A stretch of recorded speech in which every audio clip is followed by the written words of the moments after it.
Hello friends. Today we are going to read an amazing story about Heinrich Harrer, an Austrian mountaineer whose biography could be the plot for any adventure movie. Let's start, as usual, with the backstory. The north face of Eiger is one of the most difficult mountaineering routes about which we have a detailed video on our channel. I highly recommend watching it to better understand the backstory. This wall was nicknamed the Wall of Death. It regularly claimed the lives of climbers. The most notorious tragedy occurred in 1936 when four climbers Tony Kurtz, Andreas Hinterstotzer, Willy Angerer and Eddie Reiner died a horrible death on the wall. And Tony Kurtz hung on the rope just a few meters away from rescue. We have a separate story about this story on the channel, so be sure to watch it. This tragedy had an incredible resonance in Germany, Austria, Switzerland, and the entire mountaineering community. Before I continue, I would like to ask you to subscribe to the channel. For you, it is just a few clicks, but for me it makes a big difference and helps in the development of the channel. Now, let's continue. In the 1930s, mountaineering was at the height of its popularity. Climbing the north face of the Eiger was temporarily banned, considering it impassable. But a year later, the ban was lifted and climbing attempts resumed, although all of them were still unsuccessful. In 1937, the Wall tried to storm the Italians and several Austrian groups, but they all failed. Finally, in June 1938, 26-year-old Austrian mountaineer Heinrich Harrer and his friend Fritz Kasparek decided to try their hand. Harrer had just graduated from the Department of Geophysics, where he had studied geography and physical education, while also being active in mountaineering and alpine skiing. Heinrich Harrer was a strong athlete. In 1936, he participated in the Olympic Games as a member of the Austrian national slalom team, and in 1937 he became world champion among students. While training, he met Fritz Kasparek, who quickly became his friend. Together they practiced skiing and mountaineering. And so in June 1938, Harrer and Kasparek stood in front of the most difficult alpine wall at that time, the north face of the Eiger, nicknamed the Killer Wall. This mountain had already claimed the lives of many climbers. The surface of the wall was flattened by avalanches, almost completely covered with ice, and had an average steepness of 75 degrees, and in some sections even a negative slope. The high frequency of rockfalls and avalanches and the rapid change of weather made the ascent of the north face of the Eiger deadly. On their way to climb the wall, Harrer and Kasparek met two veteran climbers, Andrel Heckmeyer and Ludwig Forg. Although they were in their early 30s, they seemed like old-timers to the young climbing community. These climbers had vast experience of the most difficult climbs. Andrel Heckmeyer worked as a gardener in Munich. About himself, he said this: "On Sunday I usually do some six-pack and help to lower down another corpse. On Monday and Tuesday I can't work because after climbing and traveling by bicycle I have no strength. On Wednesday I have to participate in saying goodbye to someone who died on Sunday. Thursday and Friday I have to save up my strength for the next hikes, of course." It is not surprising that the municipality of Munich fired such a gardener. Ludwig Forg also had a solid climbing background. In 1934 he made the first traverse of Yuzhba, one of the most beautiful and difficult peaks of the Caucasus. In 1936 he returned to the Caucasus again and climbed North Yuzhba on the western face. In 1937 Forg climbed Eiger up to the ramp and came back down alive, which in itself was a significant achievement. Heckmeyer and Forg were the strongest climbers of their time and had excellent modern equipment, such as 12-tooth crampons with front teeth that allowed them to avoid chopping steps on some ice sections. Such crampons had only recently become available and were a breakthrough in mountaineering equipment, saving considerable time and effort. However, Harrer and Kasparek had only one old crampon for two. In the evening, Andrel Heckmeyer noticed that the pressure was dropping and the clouds looked threatening. Assuming the weather would worsen, the Germans decided to descend. Besides, 6 men on one wall was too many, which would increase the risk of rockfalls. The Austrians, on the other hand, decided to continue the assault. In the morning they reached the Red Cliff rather quickly and made a traverse of the Hinterstotzer. However, Rudi Freisel got a blow on the head with a stone, and the second bunch also went down. No one wanted to repeat the mistakes of the previous groups, as in the case of Tony Kurtz and Willy Angera, who also got hit by a rock but continued climbing, leading to tragedy. Rudi Freisel and Leo Brankowski descended and will not appear again in our story. Thus, only Heinrich Harrer and Fritz Kasperek remained on the wall. On the traverse there was a rope left the year before, and with its help they quickly overcame this terrible place and reached the first ice field. Their pace slowed down a lot, as Harrer, who did not have his own crampons, needed big steps and reliable insurance. However, by mid-afternoon they reached the second ice field. Since the second half of the day in the mountains is usually more dangerous due to rockfalls, Harrer and Kasperek decided to wait it out. They camped on the wall for the night, soaked to the skin after climbing the ice pipe. In the morning they reached the second ice field, where Kasperek had been chopping steps for 5 hours, leaving them almost exhausted. Then they noticed that another bunch, Heckmeyer and Forg, were climbing the wall at a high pace. The Germans went down, but noticing the weather had improved, they decided to storm the wall again. Thanks to the already prepared steps cut by Kasperek and new crampons with front teeth, they moved very fast on the ice fields. There had always been an unspoken race between climbers from Austria, Bavaria, and Switzerland. Conquering the last unconquered alpine wall was prestigious for all. Heckmeyer and Forg may have let the Austrians go ahead of them to chop up the steps and expend all their energy, and then, thanks to better equipment, they quickly conquered the wall. This is only a guess, but the Germans suggested that the Austrians abandon the climb, believing them to be under-equipped. Harrer and Kasperek really did not have all the necessary equipment. Heinrich had no crampons and both lacked ice axes. Kasperek was chopping steps with an ice hammer, which took a lot of energy and time. Ahead of them were the third ice field and the White Spider, a section considered impassable. Despite this, the Austrians refused to descend. Forg suggested that the four of them go. Perhaps the Germans simply took pity on the young climbers. The same thing happened as in 1936 with Tony Kurtz and others. Two unfamiliar teams united, leaving the competition aside, and together went to storm the wall. Heckmeyer and Forg planned to lead with more experience and better equipment. Harrer was given added weight since he had no crampons. Joining forces, the climbers moved at a good pace and traversed the iron, the third ice field, reaching a place called Rampa. The further route was unknown.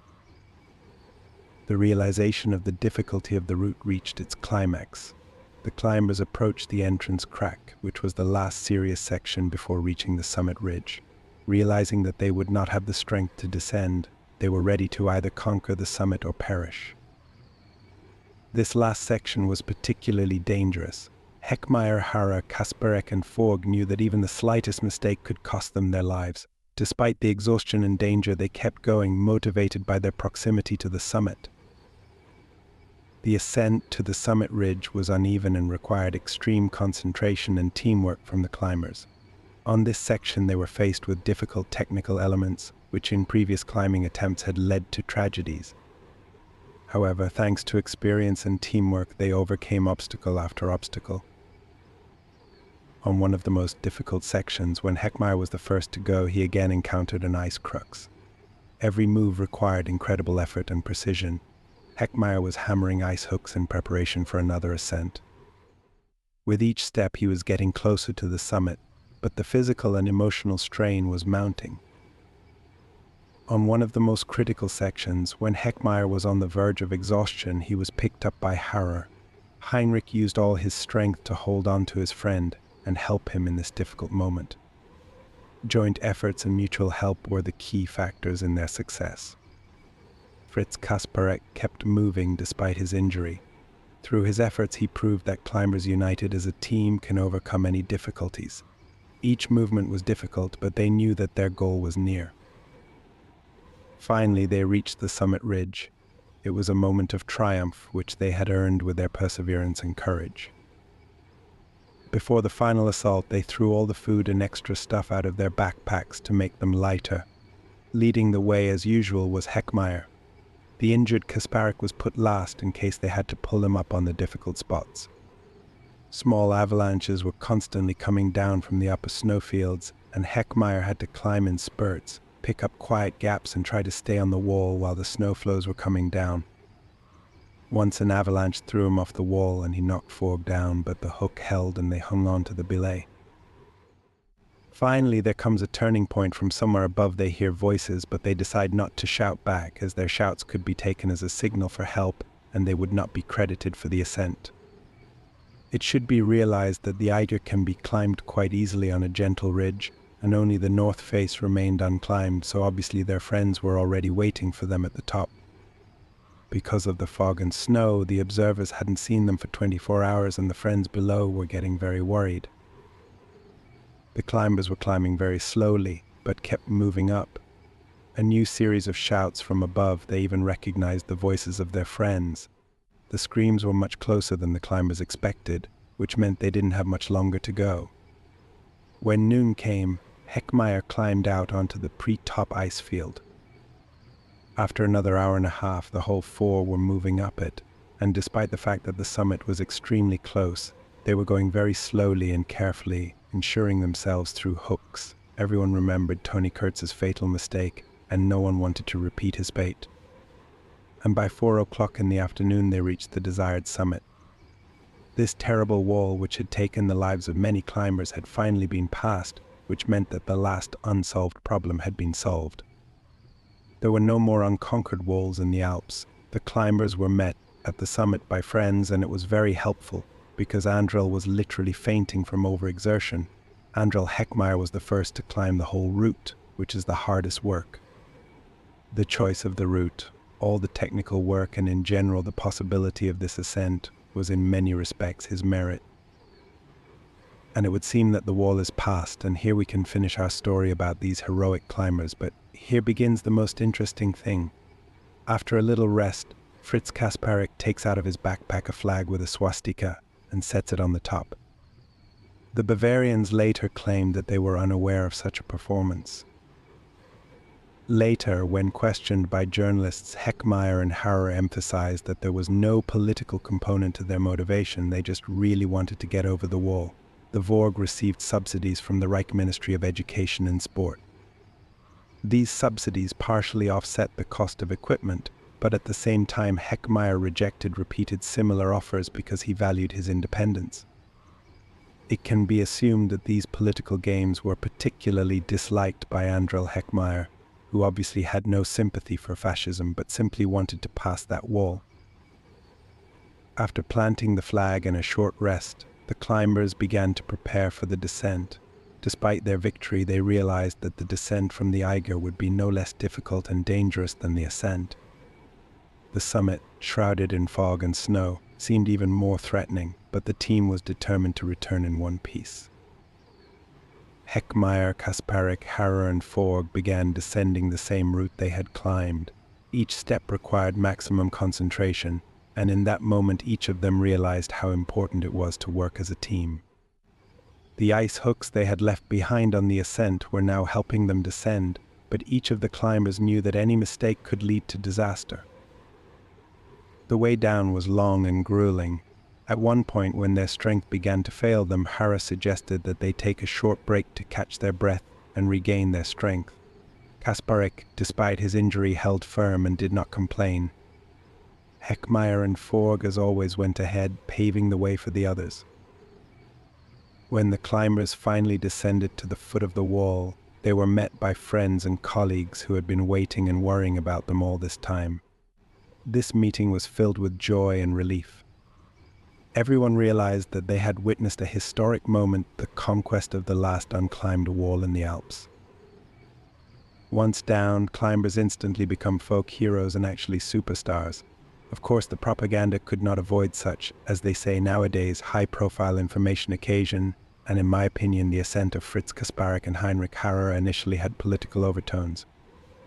The participants preferred to keep silent about these affairs and told practically nothing about it, and I will allow myself to assume that Fritz Kasparek, who was one of the first to join the ranks of the stormtroopers, had some influence on Heinrich Harrer. It is quite possible that he persuaded Heinrich to also join their ranks in order to politicize this ascent. And it is even conceivable that, seeing his love for the mountains, he promised him, besides all the benefits and honors, one very important opportunity to get really into the high mountains in the Himalayas, which in those years were still practically inaccessible to mere mortal climbers. Only government expeditions could get there. Anyway, Heinrich Harrer joined the SS 2 months before climbing the Eiger and passed this route with the rank of senior sergeant. Of course, no one will ever know the truth, but in my opinion, the Austrians framed Andral Heckmeyer, who was not going to get involved in all these political games. And this case did not end with just newspaper headlines that say Wehrmacht soldiers as real superhumans conquer any peak. A week after their ascent, all 4 climbers were invited to a reception with Adolf Hitler, who presented each of them with his autographed portrait and 1936 Olympic medals. German propaganda exploited the story to the fullest as a triumph of the German athlete and the German military. However, Heinrich Harrer spent only a few months in Germany after this ascent. His main job in the SS was to teach what he truly knew how to do, which was high-altitude climbing. He trained the Edelweiss Division, and a few months later he received the promised reward and became a member of the German expedition to the Himalayas.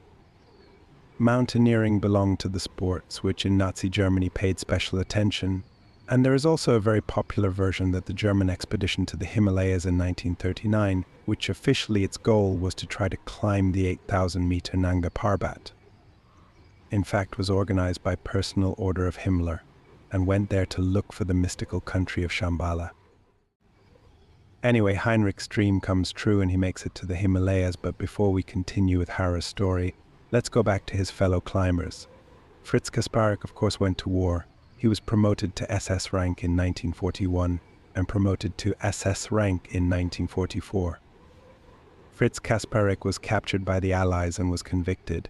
He was imprisoned in a camp until 1951. He died in 1954 in the mountains. A huge snow cornice collapsed on him near Salcantay in Peru. Bavarian mountaineer Ludwig Forg died in battle on the first day of Nazi Germany's invasion of the Soviet Union on June 22, 1941. In my opinion, the leader of the Eiger climb is Heckmeyer.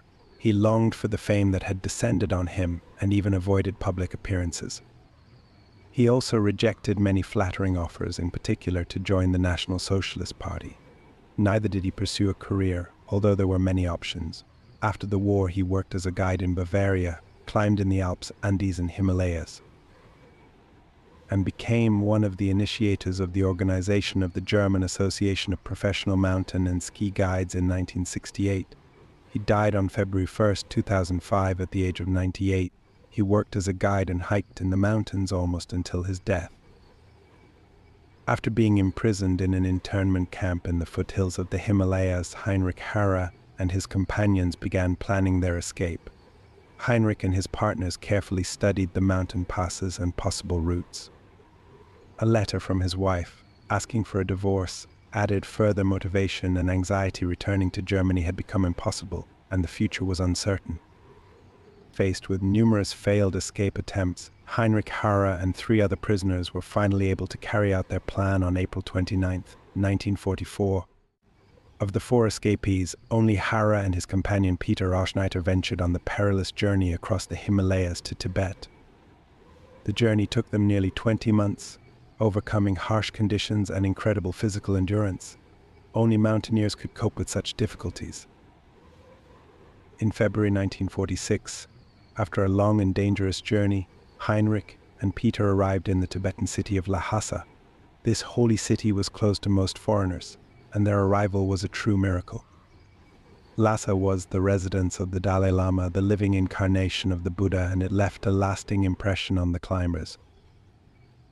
At first, Harrer and Oschneiter planned to continue to Japan and from there return to Austria.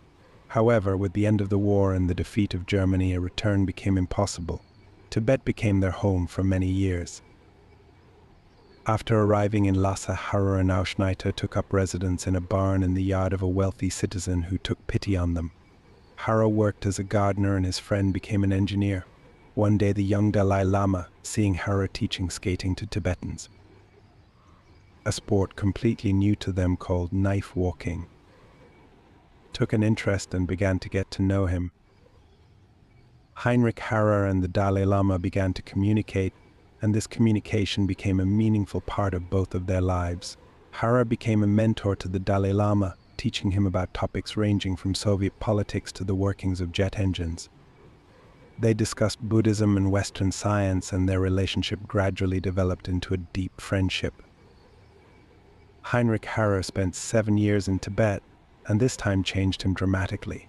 He immersed himself in Tibetan culture, began wearing Tibetan clothing, and participating in rituals. Harrer also collected valuable ethnographic material about Tibet, taking high-quality photographs and documenting the culture and lifestyle of this closed country. His work was an important contribution to the study of Tibet and its traditions. Harrer was not only a researcher but also a person who experienced and adapted to the unique culture of Tibet. His deep interaction with the Dalai Lama and Tibetan society left a mark on history, and he remained one of the greatest European explorers of Tibet. After 7 years in Tibet, Heinrich Harrer and his partner decided to return to Europe. These years in Tibet had a tremendous impact on their lives and destiny. Harrer left Tibet, but his accomplishments and work in this unique country are forever etched in history. In 1951, with the Chinese invasion of Tibet, Heinrich Harrer's world changed again. He was forced to leave Lhasa, where he had spent nearly 7 years, and flee to India. Right before the Dalai Lama himself was forced to seek refuge in India, Harrer left Tibet. An important aspect of this period was that Heinrich Harrer, concealing his SS membership, presented himself as an ordinary mountaineer. After his escape to India, Harrer returned to Austria in 1951 and began a new chapter in his life as a writer. He published a book, 7 Years in Tibet, which became an international bestseller.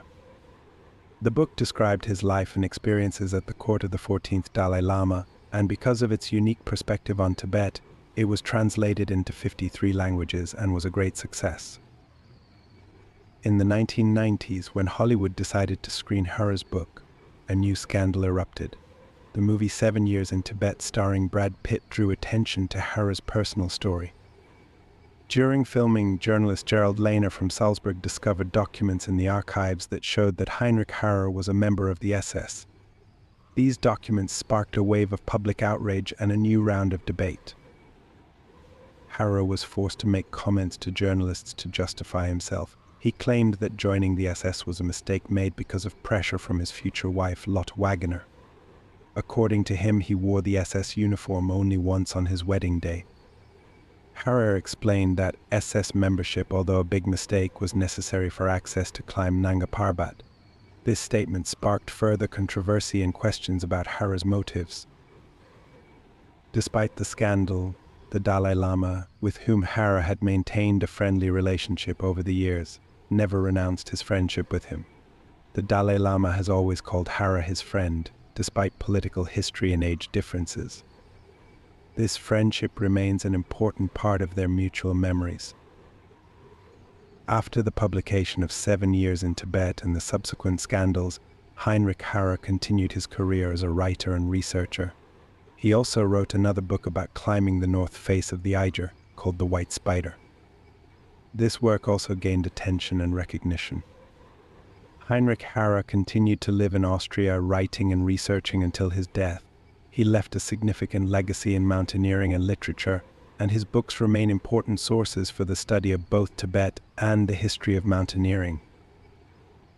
The story of Heinrich Harrer is the tale of a man who endured many trials and errors, but also achieved great spiritual growth. His life was filled with adventures and tragedies that shaped him as a person. He found himself at the center of a story where his mistakes, achievements, and inner transformations intertwined. After Heinrich Harrer returned to Austria, he continued to travel extensively. His journey took him to the most remote corners of the world. He visited the Andes, Alaska, Africa, and Papua New Guinea. These travels allowed him to meet different peoples, such as the Xingu Indians in Brazil and the Bush people in Suriname.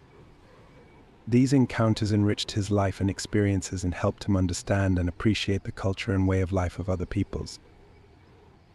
his adventures were not without danger. In New Guinea, he suffered a terrible fall from a waterfall and almost died of malaria. However, he never gave up. In 1958, he took up golf and became the Austrian amateur champion, and at the age of 85, he was still active in alpine skiing and mountaineering. This attests to his unyielding spirit and commitment to life despite age and physical challenges. Heinrich Harrer passed away on January 7, 2006 at the age of 93. His life ended, but his legacy remains. Despite the scandals and criticism surrounding his SS membership, his contributions to Tibetan studies and mountaineering remain significant. He was not invited to the American premiere of the movie 7 Years in Tibet, symbolizing how quickly one can be ostracized by society. For many, this story is not just about accomplishments and mistakes. It is a story about a man who strived for success but also faced the reality of his choices in search for ways to grow personally.